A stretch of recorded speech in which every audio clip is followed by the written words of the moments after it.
Hey everyone, what is happening? So right now we've been working on our invertebrates. So we've gone through Porifera, we've gone through Cnidaria, Platyhelminthes, Nematoda, and Attolita.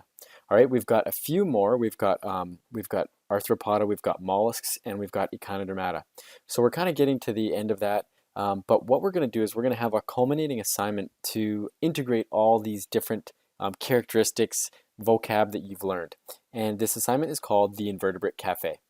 So what it is you're going to be creating a menu for a restaurant that doesn't exist, and it only serves meals made from invertebrate animals. So this activity is designed to give you a better understanding of the diversity of the invertebrate organisms and their characteristics. Many of these animals are good to eat or even delicacies. So um, they may be poisonous though too, and I want you to really have some fun with this. It's expected to be done as a virtual menu. You can do it by yourself or you can do it with a partner. And just make sure if you hand it in with a partner that you put both your names on it. So what you need to do is you need to create a menu that includes all 8 invertebrate phyla. So Porifera, Cnidaria, Echinodermata, Platyhelminthes, nematodes, annelids, mollusks, and arthropoda. Now, 3 of those, mollusks, arthropods, and Echinodermata, we haven't done yet, but we're going to be getting to them. So I want to get you to get started on this. Okay, so what I'm going to do now is go through the marking criteria. What is going to be meeting expectations? All right, so for your dishes, you have to, let's focus on meets expectations. You need at least 12 dishes. So this can include drinks, salads, main meals, side dishes, desserts, anything you want. So each dish has to have 3 or more unique characteristics to those phyla integrated into the meal, not just listed. All right, and I'm going to be giving you some examples about that. You need to have a diagram for each menu item. You need to have a price, a consistent format throughout. You also need to have appetizers, soups, salads, all these different things, not just beverages. Okay? You also need to have a name for your restaurant, a picture of your restaurant.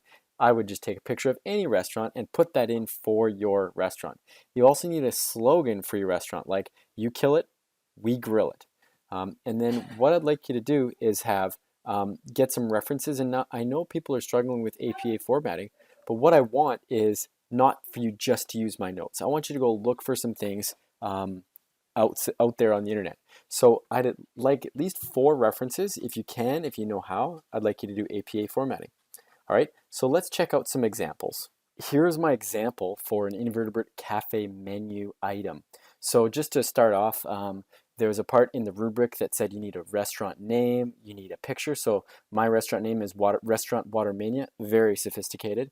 And then I took a sweet picture of a restaurant that now exists as Restaurant Watermania, where my fine dining experience will happen. And my slogan is, where fine dining meets fine specimens. All right, so what I would have is I'm going to have that on my front cover with my name, and then I'm going to get into my menu items. And so here's an example of a menu item that you'll see. So I've got fish and flatworms. And so we serve our glorious fish with the freshest flatworms money can buy. We source them from the shallow waters of Bermuda. After we catch them, we let them swim around in a large bowl of tartar sauce where they use their pharynx to suck up the dip. The sauce goes all throughout their body due to their gastrovascular cavity that has to reach every cell because they don't have a circulatory system. They can also absorb flavor through their skin, just like how they breathe. After we have fully soaked the flatworms, we hang them by their tails to be deep fried. We know which end is which because they exhibit cephalization. If you prefer to keep your worms alive, be warned they may penis fence on your plate. Enjoy. So let's just dissect this for a second, everyone, and you'll see what I'm trying to get at with respect to the pieces of information that you need. All right, so what I have is I have something about their pharynx, okay, and then I also have something about their gastrovascular cavity and how it has to reach every cell because they don't have a circulatory system. I also talk about how they breathe through their skin. All right, so that's 3 out of 3, and I also added this little part just for fun and to make it even better. All right, about the how they reproduce. So that's a good example, everyone, and you need 12 menu items.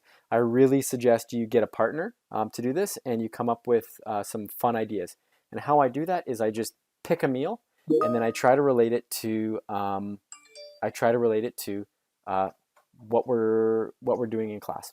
All right, take care.